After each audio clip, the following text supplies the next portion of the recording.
Hola, ¿qué tal? ¿Cómo está? Sea bienvenido a la reunión virtual de la Iglesia Bautista Dios es Amor de Tláhuac. Es un gusto poder vernos sin vernos.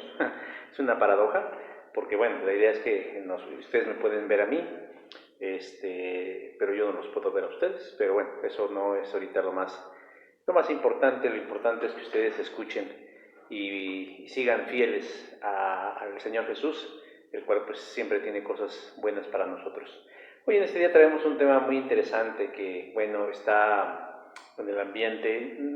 Tal vez ahorita con lo de la pandemia han salido a relucir, pues, tal vez muchas otras cosas, pero en realidad este asunto de la censura, de la mayoría, de la imposición de formas de pensamiento, pues se están volviendo en cuestiones cada vez más comunes y más cotidianas que nos van alcanzando a cada uno de los que conformamos parte del reino de Dios, porque tal vez antes lo veíamos lejano, ¿no? El hecho de pensar que llegaría un momento en el que se censuraría el hablar sobre ciertas cosas, sobre ciertos temas y sobre todo disentir sobre algunos puntos de vista que antes eran considerados pues polémicos, controversiales o unos tabúes. Pero bueno, vamos a empezar, vamos a buscar en nuestras Biblias el libro de los Números, capítulo número 14, los primeros 38 versículos de este capítulo, del 14 del libro de los Números, lo vamos a encontrar en la primera porción de la Biblia, en lo que se conoce en las escrituras hebreas como el Pentateuco, Penta de 5. Entonces son estos 5 primeros libros de los cuales se atribuye su autoría en buena medida a Moisés. Entonces el número 14, el capítulo 14 del libro de los Números, los primeros 38 versículos. Es un pasaje harto conocido y hoy vamos a reflexionar sobre este tema. Y yo lo voy a hacer la lectura y ustedes síganlo con su vista. Dice así la palabra del Señor. Entonces toda la congregación gritó y dio voces, y el pueblo lloró aquella noche. Y se quejaron contra Moisés y contra Aarón, todos los hijos de Israel. Y les dijo toda la multitud: ojalá muriéramos en la tierra de Egipto o en este desierto, ojalá muriéramos. ¿Y por qué nos trae Jehová a esta tierra para caer a espada y que nuestras mujeres y nuestros niños sean por presa? ¿No nos sería mejor volvernos a Egipto? Y decían el uno al otro: designemos un capitán y volvámonos a Egipto. Entonces Moisés y Aarón se postraron sobre sus rostros delante de toda la multitud de la congregación de los hijos de Israel. Y Josué, hijo de Nun, y Caleb, hijo de Jefoné, que eran de los que habían reconocido la tierra, rompieron sus vestidos. Y hablaron a toda la congregación de los hijos de Israel, diciendo: la tierra por donde pasamos para reconocerla es tierra en gran manera buena. Si Jehová se agradare de nosotros, Él nos llevará a esta tierra y nos la entregará. Tierra que fluye leche y miel. Por tanto, no seáis rebeldes contra Jehová, ni temáis al pueblo de esta tierra, porque nosotros los comeremos como pan. Su amparo se ha apartado de ellos, y con nosotros está Jehová, no lo temáis. Entonces toda la multitud habló de apedrearlos, pero la gloria de Jehová se mostró en el tabernáculo de reunión a todos los hijos de Israel. Y Jehová dijo a Moisés: ¿hasta cuándo me ha de irritar este pueblo? ¿Hasta cuándo no me creerán con todas las señales que he hecho en medio de ellos? Yo los heriré de mortandad y los destruiré, y a ti te pondré sobre gente más grande y más fuerte que ellos. Pero Moisés respondió a Jehová: lo oirán luego los egipcios, porque de en medio de ellos sacaste a este pueblo con tu poder. Y lo dirán a los habitantes de esta tierra, los cuales han oído que tú, oh Jehová, estabas en medio de este pueblo, que cara a cara aparecías tú, oh Jehová, y que tu nube estaba sobre ellos, y que de día ibas delante de ellos con columna de nube, y de noche con columna de fuego. Y que has hecho morir a este pueblo como un solo hombre, y las gentes que hubieran oído tu fama hablarán diciendo: por cuanto no pudo Jehová meter este pueblo en la tierra de la cual les había jurado, los mató en el desierto. Ahora pues yo te ruego que sea magnificado el poder del Señor, como lo hablaste diciendo: Jehová tardo para la ira y grande en misericordia, que perdona la iniquidad y la rebelión, aunque de ningún modo tendrá por inocente al culpable, que visite la maldad de los padres sobre los hijos hasta los terceros y hasta los cuartos. Perdona ahora la iniquidad de este pueblo según la grandeza de tu misericordia, y como has perdonado este pueblo desde Egipto hasta aquí. Y entonces Jehová dijo: yo lo he perdonado conforme a tu dicho. Mas tú, ciertamente, como vivo yo, y mi gloria llena toda la tierra, Todos los que vieron mi gloria y mis señales que he hecho en Egipto y en el desierto, y me han tentado ya 10 veces y no han oído mi voz, no verán la tierra de la cual juré a sus padres. No, ninguno de los que me han irritado la verá. Pero mi siervo Caleb, por cuanto hubo en él otro espíritu y decidió ir en pos de mí, yo le meteré en la tierra donde entró y su descendencia la tendrá en posesión. Ahora bien, el amalecita y el cananeo habitan en el valle. Volveos mañana y salid al desierto, camino del Mar Rojo. Perdón. Y Jehová habló a Moisés y Aarón diciendo: ¿Hasta cuándo oiré esta depravada multitud que murmura contra mí las querellas de los hijos de Israel que de mí se quejan? Diles: vivo yo, dice Jehová, que según habéis hablado a mis oídos, así haré yo con vosotros. En este desierto caerán vuestros cuerpos, todo el número de los que fueron contados de entre vosotros de 20 años arriba, los cuales han murmurado contra mí. Vosotros a la verdad no entraréis en la tierra, por la cual alcé mi mano, y juré que os haría habitar en ella, exceptuando a Caleb, hijo de Jefoné, y a Josué, hijo de Nun. Pero a vuestros niños, de los cuales dijiste que serían por presa, yo los introduciré, y ellos conocerán la tierra que vosotros despreciasteis. En cuanto a vosotros, vuestros cuerpos caerán en el desierto, y vuestros hijos andarán pastoreando en el desierto 40 años, y ellos llevarán vuestras rebeldías hasta que vuestros cuerpos sean consumidos en el desierto. Conforme al número de los días, de los 40 días en que reconociste la tierra, llevaréis vuestras iniquidades 40 años, 1 año por cada día, y conoceréis mi castigo. Yo Jehová he hablado. Así haré a toda esta multitud perversa que se ha juntado contra mí en este desierto, serán consumidos y allí morirán. Y los varones que Moisés envió a reconocer la tierra y que al volver habían hecho murmurar contra él toda la congregación desacreditando aquel país, aquellos varones que habían hablado mal de la tierra murieron de plaga delante de Jehová. Pero Josué, hijo de Nun, y Caleb, hijo de Jefoné, quedaron con vida de entre aquellos hombres que habían ido a reconocer la tierra. Vamos a orar. Señor, en esta hora queremos tener nuestro oído espiritual atento y abierto a la instrucción que tu palabra nos revela hoy. Queremos pedirte que tu Espíritu Santo nos permita fijar nuestra atención en tu voluntad, en tus principios, en tus fundamentos, para que nuestra vida se vaya conformando, se vaya ajustando, transformando, acorde, Señor, a tus planes y de acuerdo, Señor, al plan que tú tienes para este mundo a través de nuestras vidas. Bendícenos pues, Señor, te lo pedimos, en el nombre que es sobre todo nombre, el nombre de Jesús. Amén. Vamos a entrar así al plato fuerte de nuestro día, que es el mensaje de este día. Posiblemente usted no haya escuchado hablar sobre lo que se conoce como el PIN parental. Y si alguno de ustedes ha escuchado hablar de este concepto que se ha denominado PIN parental, es muy probable que haya escuchado hablar cosas malas acerca de él, es decir, no cosas buenas de lo que significa, sino más bien ataques con la intención de descalificarlo, porque quienes lo atacan y quienes lo descalifican dicen que el PIN parental viola el derecho de los niños a la información. Pero empecemos por el principio. ¿Qué es el PIN parental? También se le conoce como veto parental.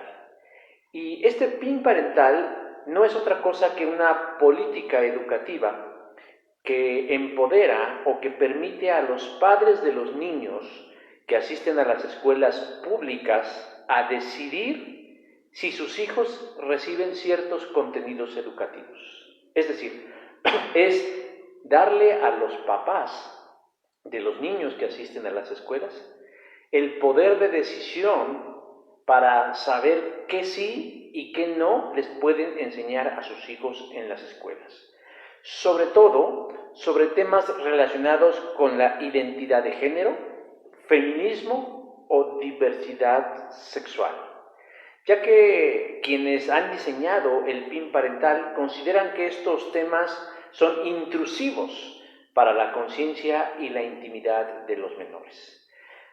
El nombre de PIN parental, o PIN, se toma de la palabra inglesa, número de identificación personal. que como algunos de ustedes saben, es una contraseña que se utiliza para restringir, para bloquear o permitir el acceso a información muy personal en muchos dispositivos. Este grupo de padres, principalmente en España, adoptaron el término PIN de manera simbólica para que ellos como papás en la práctica puedan restringir o bloquear contenido, entre comillas, educativo con tintes sexuales en las escuelas donde asisten sus hijos. En España esto ha sido todo un revuelo y una gran controversia, porque obviamente hay una gran oposición a que los padres puedan intervenir en el contenido o en los contenidos educativos de sus hijos en las escuelas. De España se exportó a Nuevo León, que es donde en estos momentos hay también mucha controversia sobre permitir que los padres puedan ejercer algún tipo de presión o poder definir si sus hijos reciben estas ideas ideológicas más que científicas. Desde una perspectiva cristiana, permítame decirle que esto es bueno, porque déjeme recordar que cada uno de nosotros somos responsables delante de Dios de nuestros hijos. En la palabra del Señor, Él nos dice que nosotros somos los responsables, los que habremos de dar cuenta delante de Él de lo que reciben nuestros hijos. No el Estado, no el gobierno, no el partido, no la iglesia, sino cada uno de nosotros. Y debemos vigilar qué se les enseña y cómo se les enseña en las escuelas a los menores, sobre todo cuando se tocan temas tan polémicos y tan controvertidos como lo es su sexualidad. El problema que enfrenta quienes defienden el PIN parental, me cuento entre ellos, es que una minoría ruidosa con un alto poder mediático, es decir, gente que tiene una enorme influencia en medios masivos de comunicación, busca imponer sus propias ideas subjetivas, anticientíficas y perjudiciales sobre la sexualidad de los niños. Porque no crea usted que es el producto de una mentalidad generalizada, sino un grupo de personas buscan imponer esas ideas que, como las definí, son subjetivas, es decir, solo a ellos se les ocurren, son anticientíficas porque no están basadas en ningún estudio científico y son perjudiciales porque a la larga traerán trastornos en la conducta y en la sociedad en la que vivimos. La manera en cómo busca esta minoría ruidosa desechar las iniciativas que grupos de padres como nosotros, preocupados por el contenido en materia sexual que se enseña a nuestros hijos, es utilizando un recurso que se llama cultura de la cancelación. Y la cultura de la cancelación es convencer engañosamente a que el PIN parental es perjudicial y dañino, y uno de los argumentos falaces que ellos presentan o esgrimen para descalificar el PIN parental, es decir, que se obstaculiza o se atenta en contra del derecho de los niños a conocer sobre su sexualidad. Nada más que a estos se les olvida que nuestros hijos no son propiedad del Estado, sino siguen siendo nuestros hijos. Pero otro obstáculo que enfrenta el PIN parental es la indolencia, y creo que es aquí el peligro más grande, la indolencia y la complacencia de los padres que están siendo adoctrinados al creer que el Estado o el gobierno son los únicos encargados de educar o enseñarle a las personas. Hay países, sobre todo en el norte de Europa, en donde el Estado o el gobierno no ofrece educación pública, porque está comprobado que la educación que viene del gobierno generalmente lleva una gran dosis de tintes adoctrinativos, es decir, más bien buscan sembrar ideologías más que conocimiento. Pero lo que me preocupa, como decía hace un momento, es la indolencia y la complacencia de los padres, quienes han sido convencidos de que si su hijo o su hija son educados fuera de la influencia del Estado, simple y llanamente no podrán avanzar ni prosperar en la vida. Y sobre todo porque utilizan argumentos persuasivos que afectan o que inciden en la psiquis de las personas. haciéndoles sentir culpables, pensando que al permitir permitir cosas como el PIN parental están atentando en contra del bienestar de los niños. Ahora, lo sorprendente de todo esto es que mucha gente, yo me atrevería a decir la mayoría de las personas, muchas personas, no analizan, no cuestionan, no disciernen, sino que aceptan las enseñanzas de estas minorías ruidosas que están buscando determinar lo que está bien o lo que está mal en esta sociedad. De tal manera que lo que nace de una mente ruidosa, perturbada, perversa, maligna, extraviada y confusa, se ve amplificada por las mayorías que no las cuestionan, sino que tácita y obedientemente hacen lo que les dicen. Luego entonces, lo que nace de un grupete de perversos se convierte en ley para las mayorías que las aceptan sin chistar. Pero déjeme decir que esta manera de ser no es nueva, no es propia del posmodernismo imperante en el que nos encontramos hoy, sino que así ha sido siempre. El ser humano, en su afán de pertenecer a un grupo o a una sociedad y de sentirse seguro en medio de un grupo, se adhiere a diferentes formas de pensar y de comportamientos, no importa que sean contrarios a la lógica, a la razón o a la naturaleza, y ya no digamos al plan de Dios. Pero incluso, hermanos, los hijos de luz, los hijos de Dios, se ven arrastrados por esta vorágine de las mayorías, renunciando incluso a veces a sus principios más básicos y aguantarse para no ser segregado, discriminado y así no perder derechos. El pueblo de Dios se encuentra en los albores de la tierra prometida. Está por entrar a la tierra que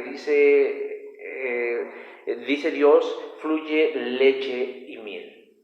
Pero previo a que ellos entren a la tierra prometida, Moisés, bajo el mandato de Dios, envía 2 espías a explorar la tierra de Canaán para verificar que lo que Dios ha dicho sobre esa tierra sea verdad.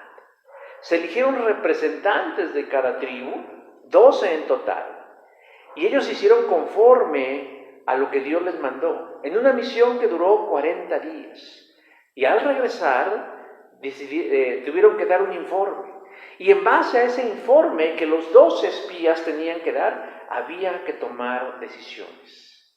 Yo quiero invitarlos a que hoy descubramos que no siempre lo que dice y hace una mayoría confundida es lo mejor y lo más conveniente. Porque hoy en día nos sentimos presionados ante una enorme influencia en donde una mayoría nos está queriendo decir qué hacer, cómo hacerlo y cuándo hacerlo. Y por no quedar fuera del tren de la ideología imperante, somos capaces a veces de claudicar y de traicionar nuestros más claros principios cristianos. La primera cosa que yo quiero decir en relación a este tema, precisamente es eso, hermanos. La mayoría, ser de la mayoría, o que una mayoría diga y haga algo, no significa tener la razón.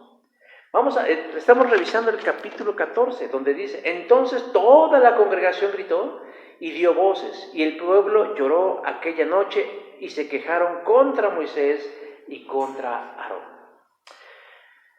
Ya mencioné que el pueblo de Israel está en el desierto de Param-Aram, libro de los Números, capítulo 3.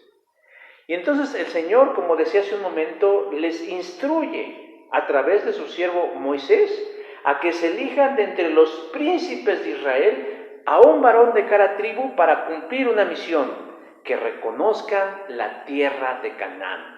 Libro de los Números, capítulo 13, verso 2. Entonces Moisés y Aarón eligen a 12 hombres: Samúa, Safat, Caleb, Igal, Josué, Palti, Gadiel, Gadi, Amiel, Setur, Navi y Gauel. Libro de los Números, capítulos 13, versos del 14 al 15. Y Dios le da claras instrucciones que deben cumplir. Y ir desde el desierto en el que se encuentran de Paran Aram a la tierra del Negev. Y al llegar al monte en donde podrán subirse y apreciar en una panorámica toda la tierra para dar un informe de sus actividades. Verso 17 del capítulo 13 del libro de los Números. Pero también tenían que dar un informe de cómo era la gente del lugar. Eso lo encontramos en el verso 18, cuando dice, observar la tierra como es, y el pueblo que la habita, si es fuerte, si es débil, si es poco, si es numeroso. El informe tendría que incluir también una descripción del lugar físico, cómo es la tierra habitada, si es buena o mala, y cómo son las ciudades habitadas, si son campamentos o plazas fortificadas, verso 19 del mismo capítulo 13. Pero también tenían que hablar acerca de la calidad de la tierra. Dice, ¿y cómo es el terreno? Si es fértil o estéril, si en él hay árboles o no. Verso 20 del capítulo 13. Y bueno, pues así fueron. Fueron e hicieron conforme Dios les había encomendado. Y la misión duró 40 días, verso 25 del capítulo 13.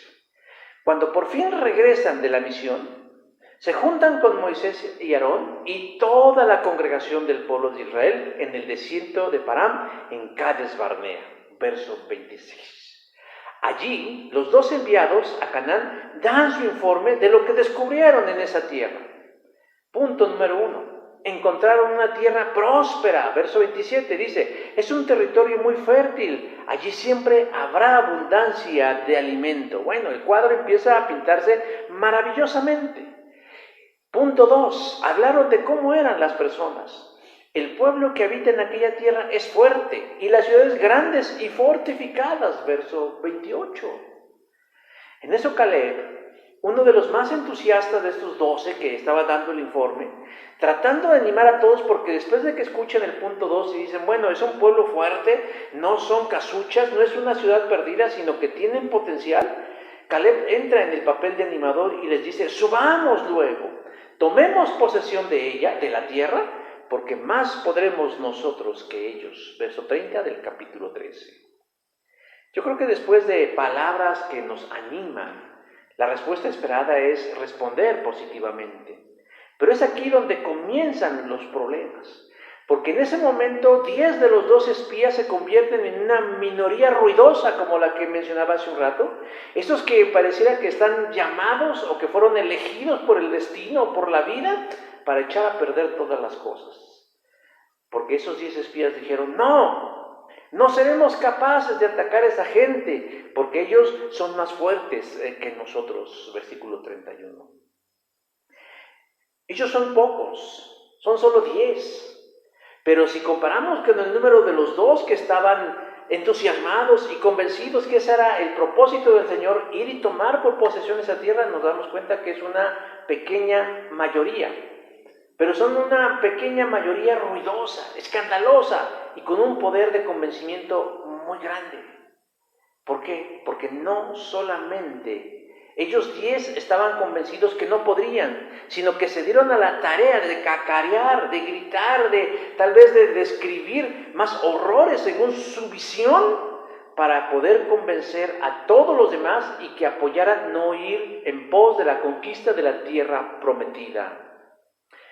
Los que no coincidieron con Caleb y con Josué estaban seguros que no era bueno aventurarse para conquistar aquella tierra, porque decían, los habitantes son muchos y son más fuertes. La tierra que hemos visitado es tan grande que se traga a sus moradores, y todo el pueblo que habita allí son hombres de gran estatura. Verso 32, pero además le añaden, también vimos ahí gigantes, hijos de Anac, razas de gigantes, y éramos nosotros, a nuestro parecer, como langostas, y así les parecíamos a ellos. Verso 33. Me llama la atención la forma en cómo esta minoría ruidosa empieza a legrestar el gallinero, empieza a sembrar la duda, empieza a desalentar al pueblo para no hacer la voluntad de Dios, para no llevar a cabo el plan de Dios. Dice, vimos ahí gigantes. ¿Sabían ustedes que los gigantes no existen? Pues los gigantes, dice que existirá gente alta, pero es una situación extraordinaria, fuera de lo común, fuera de lo normal. Pero no hay pueblos de gigantes, esas son historias. Tal vez uno de los más conocidos sea Goliat, que medía más o menos 3 metros, pero él era una rareza, no era una cuestión común. Pero ellos en ese momento están tergiversando, están de manera tendenciosa cambiando la realidad para convencer a la mayoría de que lo que ellos están diciendo es verdad. Vimos ahí gigantes, hijos de Anak, raza de gigantes. Y luego dice una parte interesante porque en su mismo discurso se revelan sus intenciones. Y éramos nosotros, dice ahí, a nuestro parecer como langostas. Es decir, ellos tenían esa imagen de sí mismos. No es que fueran gigantes, sino más bien ellos se veían chicos e incapaces y débiles ante un pueblo que estaba del otro lado del Jordán. Pero además se atreven a pensar por los demás. Y dicen, y así les parecíamos a ellos. O sea, no solamente ellos tenían esa opinión de sí mismos, sino que se atrevían a decir, pero ellos piensan lo mismo de nosotros, que somos como insectos, que somos como bichos, que somos como pulgas, que somos como hormigas, que somos como langostas. Y hasta aquí termina el informe. Y ahí termina el capítulo 13. Esto es para ponernos en contexto. Y esta minoría ruidosa tuvo éxito en su misión, en su tarea, en su objetivo de convencer a la gran mayoría. Porque entonces en el verso 1 y 2 del capítulo 14 vemos la reacción del pueblo en su totalidad, cuando dice, entonces, ¿qué? Toda la congregación gritó y dio voces. Y el pueblo, es decir, la idea es decir, y el pueblo en general lloró aquella noche. Y se quejaron, ¿quiénes? Todo el pueblo. ¿Contra quién? Contra Moisés y contra Aarón y todos los hijos de Israel. ¿Se dan cuenta cómo el plan del diablo ha seguido ese patrón constante? Hoy en día una minoría ruidosa es la que está buscando sembrar ideologías, ideas, conductas, conceptos y están convenciendo a las mayorías. Lo que antes era malo, ahora es bueno. Lo que antes era prohibido, hoy se está aceptando. Lo que antes se hacía en lo oculto, hoy se está haciendo a la luz vista de todos. Aquí lo que estamos leyendo, mis hermanos y mis hermanas, no es una exageración, no es una hipérbole. Una hipérbole es una figura literaria que nos dice que es una exageración. A veces nosotros hacemos exageraciones cuando decimos, es que tú nunca levantas las cosas de tu cuarto. Esa es una exageración, esa es una hipérbole. Pero aquí debemos tomarlo en un sentido literal, cuando dice toda la congregación, todo el pueblo, todos los hijos de Israel. El propósito que nos quiere dar a entender el escritor sagrado es que no es una exageración, todos. Luego de escuchar a esta minoría ruidosa, a este grupo de perversos, de cobardes, a estos hombres incrédulos, faltos de fe, ellos decidieron abrazar ese informe como si fuera la verdad absoluta. Como si fuera la verdad absoluta. Pero entonces las opiniones se dividen y hay dos. Por un lado está el de Dios, el de subir y conquistar Canaán. Y esa visión es compartida por lo menos por 4 personas, por Moisés, por Aarón, por Caleb y por Josué. Y por el otro lado está la otra visión, el punto de vista de quienes creen que lo mejor es no ir, sino quedarse ahí. Que lo mejor es no tomar posesiones, no aventurarse, es no hacer. Porque es peligroso, porque es imposible. Pero además no son 4, no son 5, no son 6, ahí no hay democracia, ahí más bien hay democracia, porque en ese momento la inmensa mayoría, creo que hace algún tiempo, más o menos hablábamos de un cálculo aproximado de la gente que pudo haber compuesto esa multitud que Moisés llevó por el desierto. Eran millones de personas las que él tenía que llevar en ese lugar. Miles de personas. Pues esas miles de personas, cientos de personas, le hicieron caso a una minoría ruidosa, que aún así eran más que Moisés, Aarón, Dios y Josué y Caleb.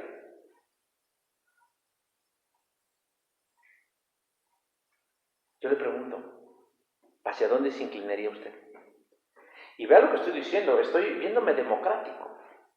Pero a veces hacer la voluntad de Dios no es un acto de democracia, es un acto de obediencia. Los israelitas comenzaron a quejarse de Dios, comenzaron a quejarse de Aarón, comenzaron a quejarse de la tierra que todavía ni tomaban por posesión. Al punto, nos dice aquí el texto, que llegaron al punto de desear regresar a Egipto, de donde Dios los había sacado luego de años de esclavitud. De años de esclavitud. Y en el verso 5 nos dicen, nombremos un líder. Aquí nos dice, verso número 5, dice, entonces Moisés se postraron, no es cierto, el verso 4 dice, entonces dice, designemos un capitán y volvámonos a Egipto. En ese momento realmente todo fue un caos. Todo fue un caos. Pero Josué y Caleb quieren jugarse la última carta e intentan persuadir al pueblo. Dice, Josué, hijo de Num, y Caleb, hijo de Jefoné, que eran de los que habían reconocido la tierra, rompieron sus vestidos y hablaron a toda la congregación de Israel, diciendo, la tierra por donde pasamos para reconocer es tierra en gran manera buena. Eso es lo que buscábamos. Y si Jehová se agradara de nosotros, Él nos llevará a esa tierra y nos la entregará, tierra que fluye leche y miel. Se están alentando al pueblo, no iremos en nuestras fuerzas, no iremos con nuestros recursos, sino que Dios, si le place, si Él es su voluntad, tenemos garantía de éxito. Por eso dicen en el verso 9, les exhortan, dice, por lo tanto, no seáis rebeldes contra Jehová, ni temáis al pueblo de esta tierra, porque nosotros los comeremos como pan, y su amparo se ha apartado de ellos, y con nosotros está Jehová, por lo tanto, no le temáis. Se juegan el todo por el todo, no seáis rebeldes. Sin embargo, la decisión ya estaba tomada. La mayoría ya se había definido. La reacción del pueblo, de su totalidad ante Josué y Caleb, ¿cuál fue el verso 10? Entonces dice, la multitud habló de apedrearlos. Habló de apedrearlos. Si nosotros viéramos este ejemplo hoy en día, diríamos, no, pues es que tanta gente no puede estar equivocada, ¿no? Tanta gente no puede estar equivocada. 10 millones de personas, 5 millones de personas, aunque fueran 1000 personas, en contra de 4 personas, siempre le damos ese peso a la mayoría diciendo, es que la mayoría tiene la razón. Y si son muchos los que se van al agujero, entonces deben tener la razón. Déjenme decir que estamos viendo que no, porque están decidiendo ir en contra de Dios, la cual su plan siempre es garantía de éxito. El propósito de Dios no era perjudicar al pueblo, el propósito de Dios era bendecirlo, darle una tierra, un lugar, regresarle lo que habían perdido años atrás cuando se fueron a vivir bajo el mandato de José, el hijo de Jacob, a la tierra de Egipto. Lo único que tenían que hacer era creerle a Dios. Y si le creían a Dios, Dios les iba a dar los recursos para conquistar la tierra. 10 de los 12 hombres habían visto la tierra de Canaán. Eran una minoría ruidosa y habían visto lo mismo que Josué y Caleb. No obstante, lo estaban interpretando de manera diferentes y se dieron a la tarea de convencer a la mayoría. Y déjenme decir que se equivocaron. Pero no conforme con que estos 10 se equivocaron, se quisieron llevar entre las patas, como se dice vulgarmente, a la totalidad del pueblo de Israel, quienes le creen a esta minoría ruidosa. Hay la gente que le cree a la minoría ruidosa. Ven en la televisión a un loquito o una loquita hablando sobre, por ejemplo, ideología de género y creen que lo que están diciendo es verdad. Escuchan por ahí a un disque especialista que habla acerca del divorcio, que habla acerca de la sexualidad, que habla acerca del amor, que habla acerca de la familia y asumimos que lo que dice es verdad. Y entonces lo asumen como una verdad absoluta. Ni siquiera lo cuestionan, no les consta, pero creen en la palabra de esos 10, de esos mentirosos. Y dudan de la palabra de los espías, pero sobre todo dudan más de la palabra de Dios. Hermanos, esto ha sido una constante a lo largo de la historia, porque fue la mayoría del pueblo judío los que pidieron la crucifixión del Señor Jesús. Dice Mateo 27-22, ¿qué pues haré de Jesús llamado el Cristo? Y nos dice el evangelista, todos le dijeron, sea crucificado. Y no solo eso, sino que además añadieron, y su sangre sea sobre nosotros y sobre nuestros hijos.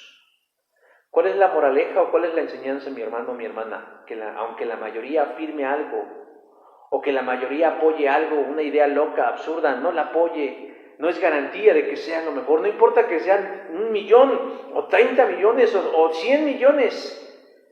Por ejemplo, en este país, la inmensa mayoría pertenece a un grupo religioso en específico. Pero eso no significa que sea el camino verdadero para llegar a Dios. Sabemos que cerca del 60% de los jóvenes de nuestro tiempo han iniciado su vida en el alcoholismo, y eso no lo convierte en algo bueno. Cada día sabemos que el divorcio aumenta, y no por eso el divorcio se convierte en bueno. Que un grupo de señoras sin qué hacer decidan abortar, eso tampoco convierte el aborto en un derecho, el derecho de decidir sobre mi propio cuerpo. El que la mayoría crea algo, practique algo, afirme algo, avale algo, respalde algo, no es indicativo de que sea lo correcto. Acuérdese, la puerta a la perdición es ancha y espaciosa, pero el camino a la salvación es estrecha. No se requiere ser parte de la mayoría para estar en lo correcto. Lo que hay que hacer no es seguir a la gente como Vicente, que ¿dónde va Vicente? ¿Y qué es lo que hace? Pues lo que hace el resto de la gente. Hay que seguir a Jesús. Y Jesús es solo un hombre. Es el Hijo de Dios. Es el unigénito de Dios. En 1951, un investigador llamado Solomon Hatch describió lo que se conoce como el poder de la conformidad. A través de una serie de experimentos en donde un grupo o más de personas fueron influidas cuando otros sembraban en ellos dudas o conceptos equivocados. E inclusive se daban cuenta cómo cambiaban de opiniones, iban conformando o tomando la forma de la mayoría para ser aceptados. En este momento uno ya no puede abrir la boca para disentir de lo que las mayorías están aceptando. Hoy en día a lo malo le dicen bueno. Y hay de aquel que se atreva a disentir, porque entonces es linchado socialmente. Y llegará el día en que a lo mejor sean linchados físicamente. Pero por eso, hermanos, nosotros debemos seguir siendo luz en medio de la oscuridad. La segunda cosa que debemos aprender en relación a no irnos en pos de la mayoría es que ir en pos de la mayoría puede perjudicarnos. Verso 35 dice: así haré a toda esta multitud perversa que se ha juntado contra mí, en este desierto serán consumidos y allí morirán. Esto no es un asunto de poder, no es un asunto de quién tiene la razón, porque hay cosas que no se deben cuestionar. O sea, no es un asunto de votación, de decir, ¿usted está de acuerdo que salga el sol o que no salga el sol? Bueno, pues eso sería un absurdo. Pero créalo que llegará un momento en donde, alguien dijo por ahí esa frase, llegará un momento en donde hasta decir que si el pasto es verde se convertirá en una controversia. No es un asunto de quién tiene la razón o quién gana más adeptos, no es un concurso de popularidad, es un asunto de vida o de muerte. Una vez que el Señor se da cuenta de la decisión que han decidido el pueblo, dice en el verso 11, entonces Jehová dijo a Moisés, ¿hasta cuándo me he de irritar este pueblo? ¿Hasta cuándo no me creerán en todas las señales que he hecho en medio de ellos? O sea, Dios estaba realmente decepcionado. Él esperaba que pasaran el examen de la fe después de escuchar el informe, pero lo que no... Bueno, Dios lo sabía, pero a lo que me refiero es que de alguna manera todo lo echó a perder este grupo de 10, de este grupete de 10, que realmente lo que buscó pues fue echar a perder el plan de Dios, porque les creyeron más a ellos que creerle a Dios, y eso a Dios le duele. Por lo tanto, él dice en el versículo 12, yo los heriré de mortandad y los destruiré. O sea, Dios no se anda con miramientos. Y entonces le propone algo a Moisés, dice, a ti te pondré sobre gente más grande y más fuerte que ellos. O sea, Dios también ya tenía tomado una decisión, Él no tendría por qué estarse desgastando. Sin embargo, tenemos que mirar el corazón pastoral de Moisés, que realmente intercede por ellos. Y les dice que no, Dios, o sea, ponte a pensar en lo que vas a hacer.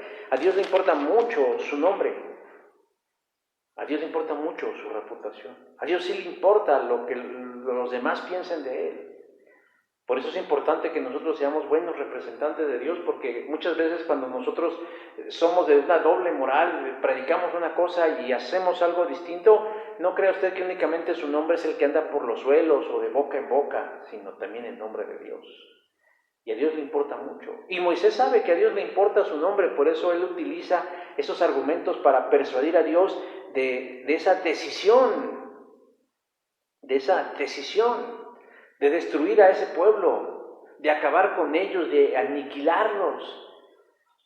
Pero hay una parte importante, porque si bien es cierto que la intercesión de Moisés iba encaminado a que Dios no los destruyera, la intervención de Moisés no iba enfocada a que Dios los dejara en impunidad, porque dice ahí en el verso 18, tú eres grande en misericordia y perdona la iniquidad y la rebelión. Y entonces ahí viene una coma, dice, aunque de ningún modo tendrá por inocente al culpable. Es decir, Señor, no los destruyas. Castiga su desobediencia, pero no los destruyas. Repréndelos, pero no los destruyas.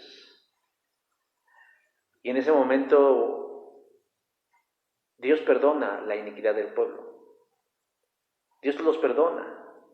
Dice el verso 20, yo los he perdonado conforme a tu dicho.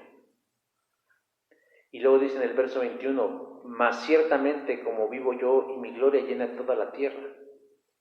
Todos los que vieron mi gloria y mis señales que he hecho en Egipto y en el desierto, y me han tentado ya 10 veces y no han oído mi voz, no verán la tierra de la cual juré a sus padres, ninguno de los que me han irritado la verá.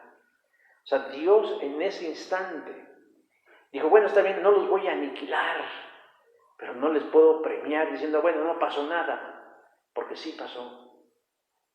Y en ese momento Dios dice, yo les he dado muestras a lo largo, desde que salieron de Egipto, es más, desde antes que salieron, cuando vieron las plagas sobre el pueblo de Egipto, cuando vieron el mar abrirse, cuando vieron las codornices, cuando vieron el agua, cuando vieron al Espíritu mismo de Dios guiarles por el día y por la noche, a través de una columna de nubes por el día y una columna de fuego por la noche respectivamente. Y con todo Dios dice, no verán la tierra. O sea, todo esto que hice es para que ustedes recibieran algo bueno. Bueno, pues no lo van a recibir. Como esa mayoría le hizo caso a esa minoría ruidosa de no aceptar el regalo de Dios, ahora Dios les va a quitar ese derecho por incrédulos, por rebeldes, por necios, por traidores, por infieles. Su pecado no era tener miedo. Su pecado no era mirar el enorme reto que tenían pasando el Jordán. Su pecado era haberle hecho caso a un grupo de personas que habían visto la gloria de Dios en esta tierra manifestada y sin embargo los desviaron. Su pecado era dejarse contagiar de la incredulidad de otros, de la dureza del corazón de otros, del ruido de otros, de la perversidad de otros, de la maldad de otros, y no les importó. Y alguien podría decir, ay, ¿a poco Dios sería capaz de castigar a tantas personas? Pues déjeme decir que sí. Porque dice verso número 30, exceptuando a Caleb, hijo de Jefoné, y a Josué, hijo de Nun. ¿Cuántas personas dijimos hace un rato? Bueno, eran miles, tal vez millones de personas. Y esas cientos de miles de personas iban a ser castigadas por Dios. Ya no iban a ver la tierra prometida. Pero Dios es específico. Pero estos dos sí, por cuanto hubo en él otro espíritu y decidió ir en pos de mí. O sea, iba a premiar la fe de Caleb y de Josué, porque hubo en ellos una actitud distinta, una actitud de fe, una actitud de inclusive ir en contra. Se expusieron, porque se expusieron en el momento cuando dijeron lo que le sucede a todo aquel que dice la voluntad de Dios, a la descalificación. Y se pusieron en riesgo de muerte. Hace unas semanas yo estaba mirando un video de un misionero norteamericano que tomó la atrevida decisión de ir a predicar de Jesús justamente a un lado o afuera, donde se encontraba un altar a la Santa Muerte. Inmediatamente los creyentes de ese altar y de esa perversión salieron en defensa de su creencia. Increparon al hermano, lo violentaron, lo amenazaron, lo echaron fuera, lo corrieron, por decir la verdad, por hablar la verdad, por predicar la verdad. Y lo mismo sucedió con Josué, y lo mismo sucedió con Caleb. Y lo mismo debe suceder con muchos de nosotros cuando estemos en medio a veces de conversaciones o que alguien nos pregunte, ¿y usted qué piensa del matrimonio igualitario? ¿Y usted qué piensa de la pedofilia? ¿Y usted qué piensa del matrimonio esto? ¿Y usted qué piensa acerca de la ideología de género? Y que no tengamos miedo de decir, no es voluntad de Dios. Porque entonces habitará en nosotros, como dice Dios, otro espíritu e ir en pos de él. Ahora, Dios iba a castigar, quitándoles el derecho de ir a la tierra prometida a muchas personas. Sin embargo, Dios quería garantizarse a la siguiente generación, por eso dice en el verso 31 y 32, dice, pero a vuestros niños yo los introduciré, es decir, solo los adultos. Y hay que recordar que adulto o persona que se contaba eran personas a partir de los 20 años de edad. Aquí lo dice. Dice, en el desierto caerán vuestros cuerpos, todo el número de los que fueron contados de entre vosotros, de 20 años arriba. Es decir, todas las personas de 20 años hacia arriba, de 30, 40, 50, 60, 70, 80, 90, tal vez 100 años, esos ya no iban a ver por incrédulos, a esos Dios los inculpó de su falta de fe y de su rebeldía. Pero los niños menores de 20, dice, yo los introduciré y ellos conocerán la tierra que vosotros despreciaste. En cuanto a vosotros, vuestros cuerpos caerán en el desierto. Ahora, Dios había prometido que no los iba a aniquilar, sino que los iba a dejar vivos, o sea, que la misma vida cumpliera su ciclo en ellos. ¿Por cuánto tiempo? Por 40 días, por 40 años, un día por un año, por cada día que duró la misión en la tierra prometida. Entonces serían 40 años en donde este pueblo iba a vagar en el desierto dando vueltas y vueltas y vueltas como una vida sin propósito. Una de las peores torturas que le pueden dar a una persona es tener una vida sin sentido. Uno de los peores castigos que recibió Sansón una vez que le sacaron los ojos, que le quitaron su poder y que la presencia de Dios se fue colocarlo en una piedra de molino a que diera vueltas y vueltas y vueltas y vueltas. Una de las peores torturas que recibieron los judíos en los campos de concentración era simplemente realizar actividades que no tenían ninguna razón de ser ni de existir. Imagínense ustedes vagar por 40 años por un desierto hasta que murieran todos aquellos que habían rechazado la bendición de Dios. Claro, la descripción que nos da aquí el escrito es espeluznante. Dice, tus cuerpos quedarán ahí tirados.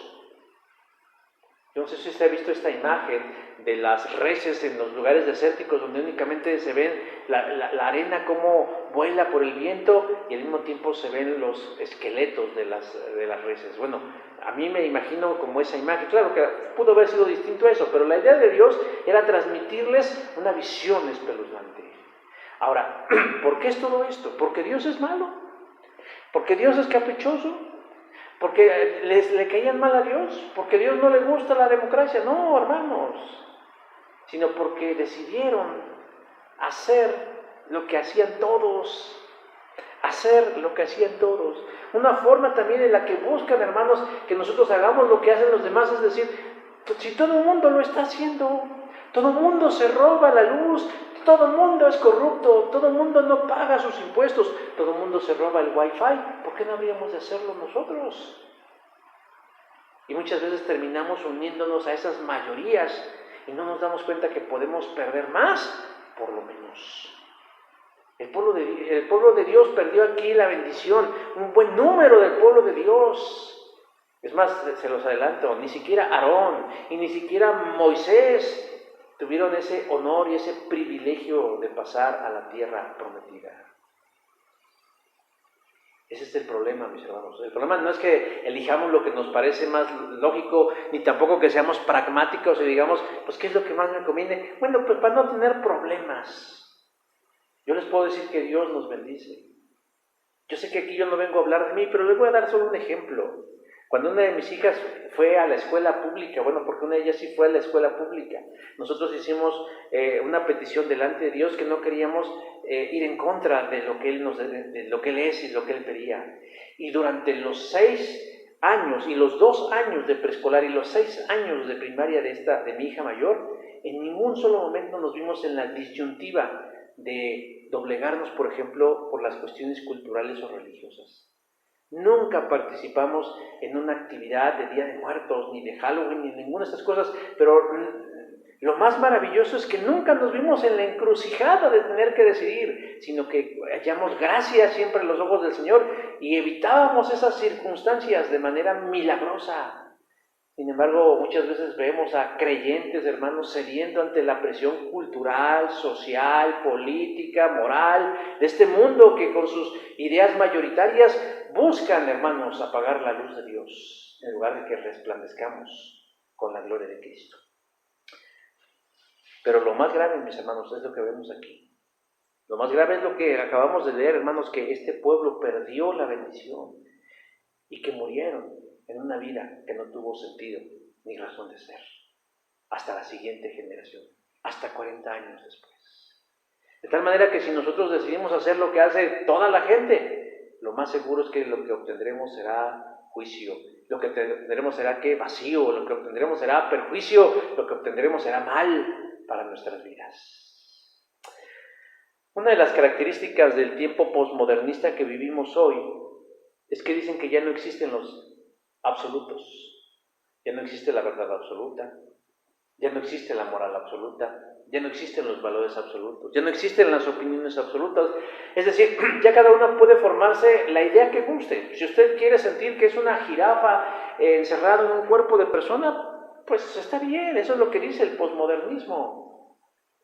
Si a usted se le antoja decir que es un hombre en un cuerpo de mujer o viceversa, si eso le gusta y le acomoda a sus intereses y conveniencias, hágalo. Eso es lo que dice el mundo de hoy, hermanos. Pero esa es una falacia, es decir, es una mentira, es un engaño. Porque sin darnos cuenta nos están cambiando más bien los principios y los fundamentos, porque disienta usted de todo esto y verá realmente cómo le va. Estaba viendo yo en mis momentos de ocio una serie y salía un hombre transgénero. Les dicen mujeres transgénero, no, es un hombre transgénero, es decir, un hombre disfrazado de mujer. Y me fui a los comentarios de esta publicación y me llamaba la atención cómo la gente ya reconocía a este personaje como una mujer. Inclusive hubo quienes se atrevieron a decir, no, es que ya es una mujer, ya es una mujer. Y yo dije, pues no, no es una mujer, es un hombre disfrazado de mujer. Tiene próstata, es hombre. Y hace poco leí un artículo que publicó el politólogo Agustín Laje cuando decía que curiosamente muchos hombres o algunos hombres que están haciendo su transición o que hicieron su transición hace un tiempo para convertirse en mujeres en apariencia, algunos han padecido de problemas masculinos. Cáncer de próstata es uno de ellos. Entonces, no, hermanos, esas mentiras de que usted puede creer lo que le guste y lo que le acomode, es una mentira. Pero hoy en día esas mentiras las están imponiendo como verdades absolutas. Es una paradoja, es una contradicción, como que ya no existen los absolutos si ellos dicen que sí, que son absolutos. Hermanos, una forma de contrarrestar muchas de estas cosas es no adherirnos a la mayoría. Una forma, hermanos, es, por ejemplo, apoyar el PIN parental. Apoyarlo en lo que podamos, porque eso es darle poder a usted que tiene a sus hijos en una escuela pública, principalmente en una escuela pública, porque ahí ellos dicen, le vamos a enseñar a sus hijos ideología de género, diversidad sexual, feminismo, pero ¿basado en qué? Basado en un montón de gente con la mente perturbada. Porque la estrategia de Satanás es engañarnos y convencernos de que la mayoría ha aceptado estos conceptos, estas ideas, y que ahora todos lo pensamos igual. Hermanos, nosotros debemos ser gente con criterio, por eso debemos profundizar en la palabra, por eso debemos sumergirnos en los principios del Señor y envalentonarnos, mis hermanos, para no adherirnos a una abrumadora mayoría que busca aniquilar la luz de Cristo. Somos pocos los que disentimos. Y déjeme decir que cuando disentimos encontramos segregación e intolerancia. Y muchas veces descalificación. Como iglesias no debemos unirnos a las mayorías, sino dejarnos guiar por lo impopular, pero la efectiva palabra de Dios, la cual es veraz y es oportuna, porque es eterna y porque procede del corazón de Dios. Yo quiero animarle, mi hermano, mi hermana, a que usted siempre considere a Dios antes de hacer lo que hace la mayoría. Vamos a orar. Padre, te doy gracias por tu palabra, en la cual que en medio de las limitaciones que el expositor pueda tener, lo que pueda prevalecer en el corazón y en la mente de mis hermanos y de mis hermanas sea tu verdad. El saber, Señor, que nosotros no somos parte de un cúmulo, sino somos parte de una familia espiritual que eres tú, Señor. Te pedimos, Señor, que nos des claridad en el pensamiento y sobre todo valor para poder ser luz y ser sal, Señor, en esta tierra que cada vez se contamina más, se pervierte más, se confunde más. Ayúdanos, Señor. Sabemos que tú en tu bondad harás posible, Señor, que la gente escape del daño que puede causar, Señor, todas estas cosas. Te lo pedimos, Señor, en el nombre de Jesús. Amén.